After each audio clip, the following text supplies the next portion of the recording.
दोस्तों आज थोड़े से डिफरेंट टॉपिक पे बात करते हैं। थोड़ा उसमें फाइनेंशियल भी है एंगल और थोड़ा सा इमोशनल एंगल भी है। जब भी बच्चा थोड़ा बड़ा हो जाता है 28-30 साल का, तो आस पड़ोस के लोग, दोस्त यार सब पूछना शुरू कर देते हैं, अरे शादी कब कर रहे हो भाई, कब कर रहे हो इसकी शादी। माँ बाप से पूछना शुरू कर देते हैं, आपसे पूछना शुरू कर देते हैं। तो शादी करना क्या इतना ज़रूरी है 28-30 के आसपास? क्या ये सिर्फ एक सोशल डिसीजन है, या फिर ये फाइनेंशियल डिसीजन भी है, या फिर ये किस तरह का डिसीजन और कैसे लेना चाहिए, इसके बारे में थोड़ा समझते हैं।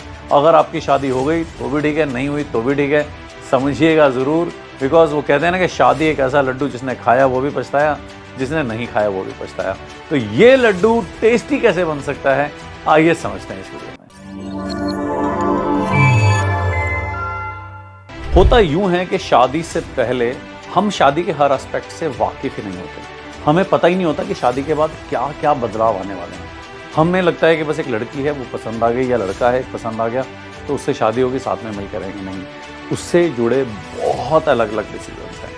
शादी आपको फाइनेंशियली बहुत ज़्यादा इम्पैक्ट करती है, इमोशनली बहुत ज़्यादा इम्पैक्ट करती है, और आप या तो किसी के घर जा रहे हो या आप किसी को घर में ला रहे हो, तो आपको इमोशनली इतना मैच्योर होना पड़ता है कि उसके शूज़ में रह के देखा जाए और एडजस्ट किया जाए उसके हिसाब से। शायद आप उन सब बदलावों के लिए भी अपनी ज़िंदगी में उस तरह से तैयार नहीं होते। आपका रिश्ता सिर्फ आपकी वाइफ से ही नहीं बदलता।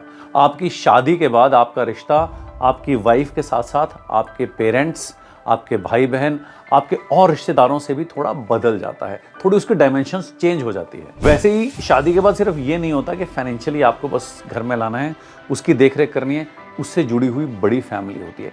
आइए आज शादी से जुड़े हुए दो इंपॉर्टेंट एस्पेक्ट्स को समझते हैं, एक फाइनेंशियल एस्पेक्ट और दूसरा इमोशनल एस्पेक्ट। तो पहले बात करते हैं इमोशनल एस्पेक्ट की। इमोशनल एस्पेक्ट में पहले तो आप एक इंडिविजुअल के साथ जुड़ने जा रहे हो। आपने अपने 20, 25, 30 साल की लाइफ एक तरह से गुजारी है, बैचलरहुड में एक तरह से रहे हो। दूसरे इंडिविजुअल ने अपनी लाइफ एक तरह से गुजारी है, वो एक तरह से रहा है। अब आपका जो ढर्रा है लाइफ को जीने का, उसके हिसाब से दूसरा आदमी आते ही चेंज हो जाए, वो पॉसिबल नहीं है। और आपको एक्सपेक्ट भी नहीं करना चाहिए, और आपको उसको भी एक्सपेक्ट नहीं करना चाहिए कि आप चेंज हो जाओ। यहाँ पे ज़रूरत होती है अवेयरनेस की, इमोशनल मैच्योरिटी की, अंडरस्टैंडिंग की, लव की, सिनर्जी की, कंपैशन की। अगर अंडरस्टैंडिंग, लव, कंपैशन, अवेयरनेस है और आप फ्लेक्सिबल हो चीज़ों को लेकर के, तो धीरे धीरे धीरे चीज़ें अपने आप सेटल होने लगती है। चीज़ें अपने आप, प्यार इतना स्ट्रांग होता है कि चीज़ों को अपने आप ही वो एक तरह से बैलेंस आउट कर देता है। दिक्कत तब आती है जब आप अकेले नहीं होते। अब आप जॉइंट फैमिली में रह रहे हो, उनका भी एक तरह का ढर्रा है, इनका ढर्रा अलग है। आप तो एडजस्ट होने की कोशिश करो, मगर आपको पूरी फैमिली को भी एडजस्ट करना है। तो वहाँ आपको एक नेक्स्ट लेवल की इमोशनल मैच्योरिटी के साथ चलना पड़ेगा। अदरवाइज ऐसा होगा कि अगर आप कॉन्फ्लिक्ट मैनेजमेंट में फंस गए, तो आप कभी भी उस रेजोल्यूशन को उस तरह से नहीं कर पाएंगे, उस चीज़ को उतनी ब्यूटीफुली आगे नहीं ले जा पाएंगे जिस तरह से ले जाना चाहिए। तो नंबर 1 चीज़ ये आती है, क्या आप अवेयर हैं इस चीज़ के लिए कि आपको कितनी हाई लेवल की इमोशनल मैच्योरिटी की ज़रूरत होगी, जिसमें आपको सिर्फ अपनी वाइफ या अपने हस्बैंड को ही हैंडल नहीं करना है, बल्कि उनसे जुड़ी हुई फैमिली को भी हैंडल करना है, या आपको अपने से जुड़ी हुई फैमिली को भी हैंडल करना है। क्या आप उस चीज़ के लिए तैयार हैं, इमोशनली तैयार हैं? क्या आप उतने स्ट्रांग हैं कि इमोशनली आप उस चीज़ को लेके चल सकते हैं? अगर आप चल सकते हैं तो आप कह सकते हैं कि पहली सीढ़ी के लिए मैं तैयार हूँ। दूसरा इमोशनल एस्पेक्ट आता है कि आप फैमिली के साथ भी शादी करते हो, सिर्फ अपनी वाइफ या हस्बैंड के साथ ही शादी नहीं करते। तो जब फैमिली उसके साथ जुड़ती है, तो आप मान लीजिए जो आपका पार्टनर है, उस पार्टनर की कुछ फैमिली मेंबर्स हैं जिसके साथ उसके डिफरेंट इमोशंस जुड़े हुए हैं। उसके कंपैशन है, उसके इमोशन है, बहुत स्ट्रॉन्ग फीलिंग्स हैं, और वो उनको एक तरह से ट्रीट करता है। आप अभी नए हो, आपके इमोशंस धीरे धीरे जुड़ेंगे, अभी जुड़े नहीं हैं, तो आपको उस ढर्रे में उस तरह उसके साथ चलना पड़ेगा या चलना चाहिए। क्योंकि आप अपने हस्बैंड से प्यार करते हैं तो आपको समझना है, अपनी वाइफ से प्यार करते हैं तो आपको समझना पड़ेगा कि उनके रिलेशनशिप उनकी फैमिली के साथ कैसे हैं, उनके क्या कमिटमेंट्स हैं, किस तरह से रिस्पॉन्सिबिलिटीज़ हैं, किस तरह से वो अपने आप को कंडक्ट करते हैं, आप उनको कॉम्प्लीमेंट कैसे कर पाएँ। आप अगर उसमें रुकावट बन जाओगे, अगर ऐसा होगा कि नहीं यार वो तो कुछ करना चाह रहे हैं मगर आपको लग रहा है कि और प्रायोरिटीज़ हैं, तो अगर इस तरह की प्रायोरिटीज़ का कॉन्फ्लिक्ट आ जाएगा तो हम कभी भी आगे साथ में ब्यूटीफुली आगे नहीं बढ़ पाएंगे। एक चीज़ का आपको और ध्यान रखना है कि क्या आप इतनी बड़ी फैमिली जो उस लड़का या लड़की के साथ आई है, उनके जो रिलेशनशिप्स हैं, क्या इतने आप इमोशनली मैच्योर हो, क्या आप इतने मैच्योर हो, इतने अंडरस्टैंडिंग हो, इतने कंपैशनेट हो कि आप उनको भी उसी नज़र से देख पाएँ जिस नज़र से आपका पार्टनर देख रहा है और कॉम्प्लीमेंट कर पाएँ।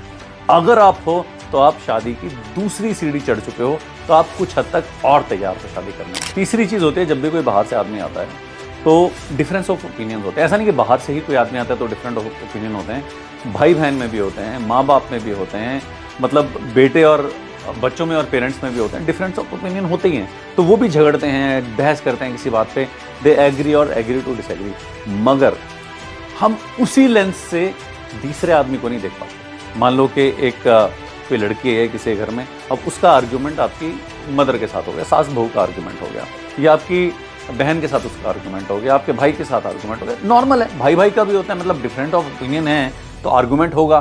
तो क्या हम उसको उतनी ही सहजता के साथ, क्या हम उसको उतने ही आराम से कंपैशन के साथ उसको देख पा रहे हैं और सॉल्व कर पा रहे हैं जैसे हम हमेशा करते थे? ऐसा तो नहीं कि हमने दो गुट बना दिया उसमें। और वैसा ही लड़के के साथ भी हो सकता है कि लड़के की कुछ डिफरेंस ऑफ ओपिनियन हुए, बहस हो गई, डिस्कशन हुआ, मगर discussion is always good when the outcome is positive. और ये डिस्कशन सिर्फ फैमिली मेंबर और आपके बीच में नहीं हो सकता है कि मियाँ बीवी के अंदर भी कुछ डिफरेंस ऑफ ओपिनियंस हो, आप आपस में झगड़ो, लड़ो, बात करो, मगर अल्टीमेटली थोड़े टाइम के बाद you get into a common conclusion, और उस कंक्लूजन में उसी सहजता के साथ, उसी कंपैशन के साथ, उसी प्यार के साथ आप आगे बढ़ो जैसे कि आपका ओरिजिनल डिसीजन अगर होता है वैसे बढ़ते। तो क्या आप में इतनी समझदारी है, क्या आप में इतना कंपैशन है, क्या आप में इतना बढ़प्पन है, क्या आप में उतनी मैच्योरिटी है कि आप इन चीज़ों को इस तरह से लेके चल सको और अपना ही नहीं, अपनी फैमिली में बाकी लोगों के साथ भी बहुत सहजता से, बहुत आराम से कॉन्फ्लिक्ट मैनेजमेंट को बहुत सरलता से करो।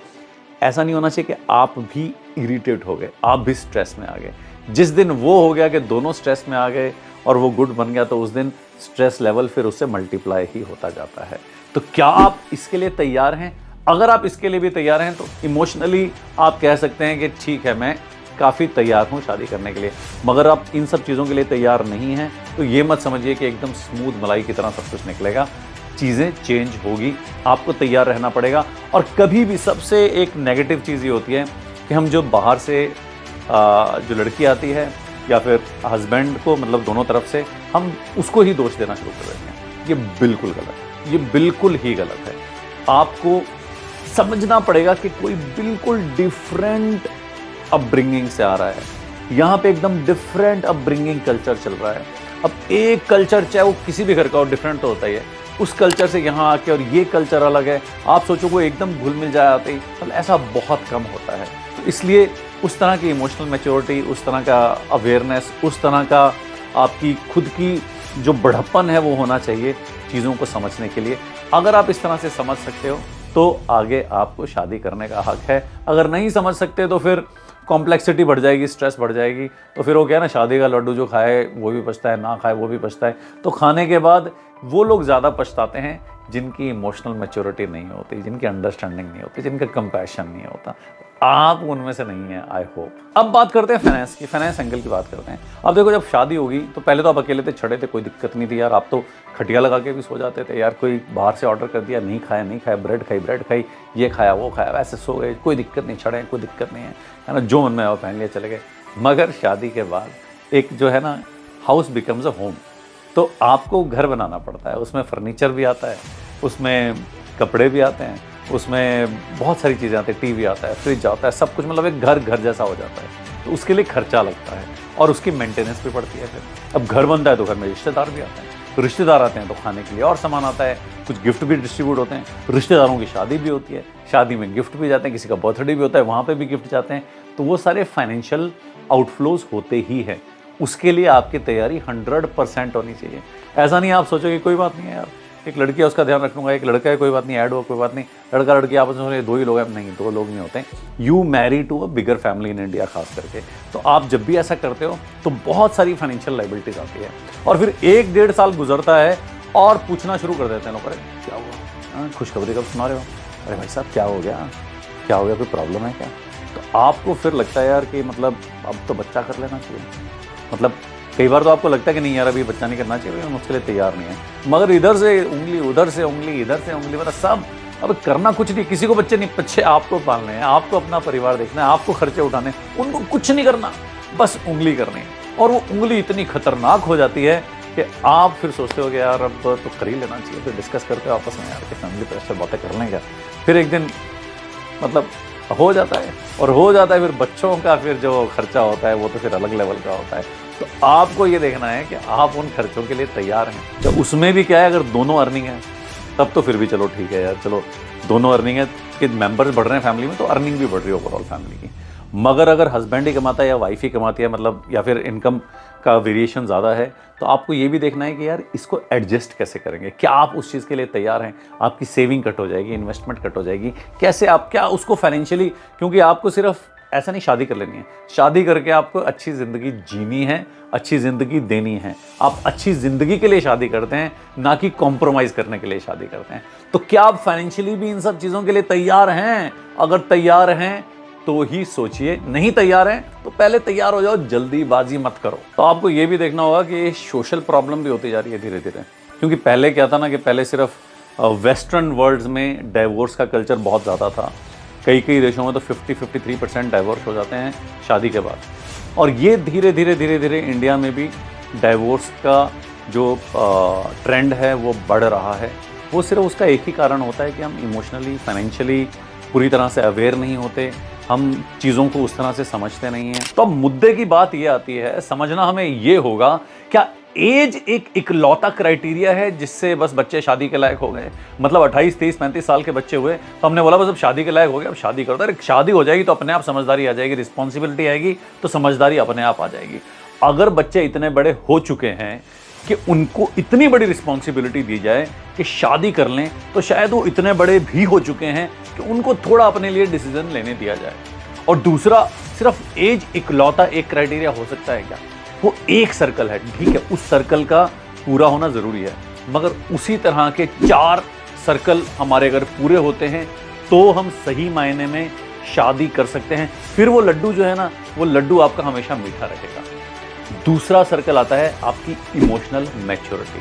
हमने बहुत डिटेल में बात की, क्या आप इतने इमोशनल मैच्योर हैं कि आप अपने पार्टनर को और उसकी पूरी फैमिली को उनके डिफरेंसेस के साथ, उनके कल्चरल डिफरेंसेस के साथ, उनकी अपब्रिंगिंग के डिफरेंसेस के साथ, उनकी कॉम्प्लेक्सिटीज़ के साथ, जो आपके घर में कॉम्प्लेक्सिटीज़ होगी, उन सबको मैच्योरली हैंडल करके एक बहुत ही बैलेंस्ड एनवायरनमेंट और बहुत ही खूबसूरत एनवायरनमेंट बना सकें?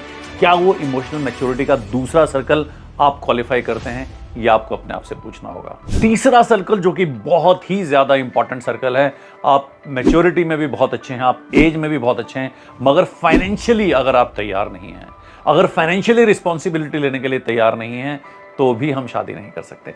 फाइनेंशियल सर्कल भी आपको देखना है कि क्या हम उतना कमा पा रहे हैं, या हम इतना कुछ कर पा रहे हैं कि हम अपनी और अपने साथ अपने पार्टनर की और आगे आने वाले टाइम में बच्चों की जिम्मेवारियां उठा सकें।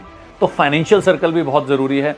और चौथा सर्कल जो बहुत ही इंपॉर्टेंट है वो है अंडरस्टैंडिंग का। आपको ये देखना है कि जिस किसी पार्टनर के साथ भी आप जुड़ने जा रहे हो, आपके और उसके बीच में सिमिलैरिटीज़ तो कुछ होंगी। कई बार क्या होता है, आप शुरू में मिलते हैं, वो 2 बार 4 बार हर अच्छी चीज़ ही सामने आती है। थोड़ा सा डेप्थ में देखिए, प्रोब कीजिए, कोशिश कीजिए कि डिफरेंसेस समझ में आए।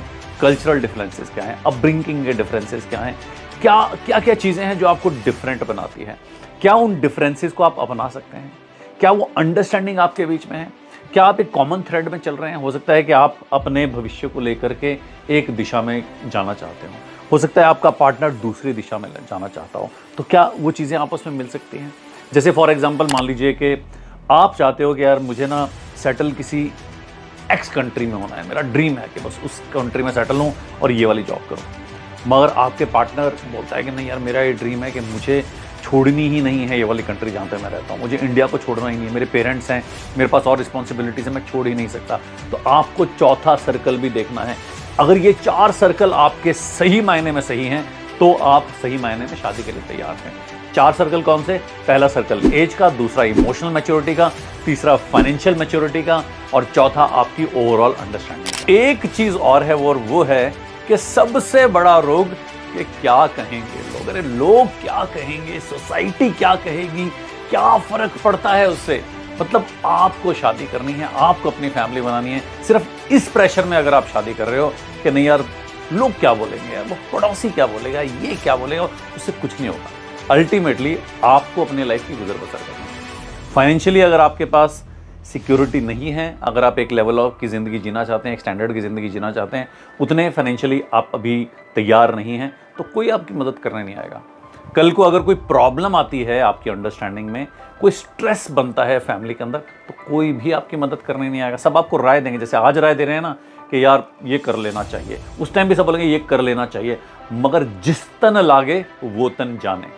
जब आपके ऊपर गुजरती है तब आपको समझ में आता है कि यार उस चीज़ से आगे बढ़ें कैसे। आपको पूरी दुनिया मिल जाएगी राय मशवरा देने के लिए, मगर जिसको गुजरना पड़ रहा है ना उसके साथ, उसी को पता लगता है। इसलिए वो कदम आप सोच समझ के उठाएं। ऐसा नहीं कि आपको नहीं करना है या आपको चलना नहीं है उसमें, सोच समझ के उस कदम को उठाएं। पहले ये देख लें कि आप तैयार हैं पूरी तरह से, और फिर देखें अंडरस्टैंडिंग है कि नहीं है, उसके बाद वो कदम उठाएं। क्योंकि आप ये मान के चलिए कि अगर आप शादी सोशल प्रेशर में कर रहे हैं, कल को बच्चे भी सोशल प्रेशर में करेंगे और बहुत सी चीज़ें करेंगे, अंदर घर के बंद कमरों में क्या होता है वो किसी को नहीं दिखता, वो सब आपको खुद झेलना पड़ता है। तो कई लोग ऐसे भी हैं जो कि डोमेस्टिक वायलेंस का भी शिकार होते हैं, कई लोग ऐसे हैं जो कॉन्टिन्यूस स्ट्रेस का भी शिकार होते हैं, कई लोग ऐसे होते हैं जो पूरी ज़िंदगी डिप्रेशन में बिता देते हैं, उसका कोई फ़ायदा नहीं। इसलिए शुरू में थोड़ा सोच समझिए, अपने मतलब देखभाल के करिए, किसी भी प्रेशर में मत आइए, वाइजली अवेयर होके कॉन्शियसली कुछ डिसीजन लीजिए और फिर देखिए कि बहुत आप सही डायरेक्शन में जा रहे हैं। अगर किसी को शादी करनी है तो उसके लिए जल्दीबाजी कोई नहीं है, पूरी लाइफ पड़ी है, मगर आप इमोशनली मैच्योर हो जाइए, फाइनेंशियली तैयार हो जाइए, सब चीज़ों को समझ लीजिए, एक दूसरे को अच्छी तरह से समझ लीजिए। कहीं कोई दिक्कतें हैं, अपनी कोई परेशानियां हैं, अपने बारे में जो भी चीज़ें बतानी हैं वो खुल के बताइए, उसके बारे में जो चीज़ें जाननी है वो खुल के जानिए। उसके बाद आपको लगता है कि नहीं सब चीज़ों के लिए आप तैयार हो, उसके परिवार को समझिए, उसके खर्चों को समझिए, फैमिली में आने वाले खर्चों को समझिए, सब चीज़ों को समझिए, फिर शादी कीजिए। सिर्फ शादी करने के लिए शादी करना is not the right decision. But yes, I can tell you कि शादी करने के बाद आपकी ज़िंदगी कई गुना, बहुत कई गुना खूबसूरत भी हो सकती है अगर आप उसको पूरी अवेयरनेस के साथ, कंपैशन के साथ, लव के साथ, अंडरस्टैंडिंग के साथ शादी करें। ये इमोशनल डिसीजन तो है ही है, साथ में कुछ मायने में फाइनेंशियल और प्रैक्टिकल डिसीजन भी है। सब चीज़ों का ध्यान रख के ही शादी करें। जीवन भर प्यार भरा एहसास बनाना, अब शादी कर ही ली है तो इसे बहुत प्यारा, इस साथ को बहुत खास बनाना। उम्मीद है कि शादी के लड्डू को मीठा कैसे बनाएं इसकी जानकारी आपको आज के इंटरेस्टिंग वीडियो में मिली होगी। नहीं तो ये लड्डू जो है ना, इसको भले ही टाइम ले लो, मगर जब भी खाओ तब मीठा ही खाओ, और इस तरह से मीठा खाओ कि ताउम्र मीठा रहे। तो उम्मीद करता हूँ दोस्तों कि आज का वीडियो आपको इंटरेस्टिंग भी लगा होगा और अच्छा भी लगा होगा। अगर आपको ये वीडियो अच्छा लगा तो लाइक कर दिए, चैनल को सब्सक्राइब नहीं किया तो पहले चैनल को सब्सक्राइब कीजिए, और इस वीडियो को ज़्यादा से ज़्यादा दोस्तों तक शेयर करें, खास करके उन दोस्तों से जिनकी शादी अभी हुई नहीं है, शायद होने वाली है। Take care, bye bye, thank you.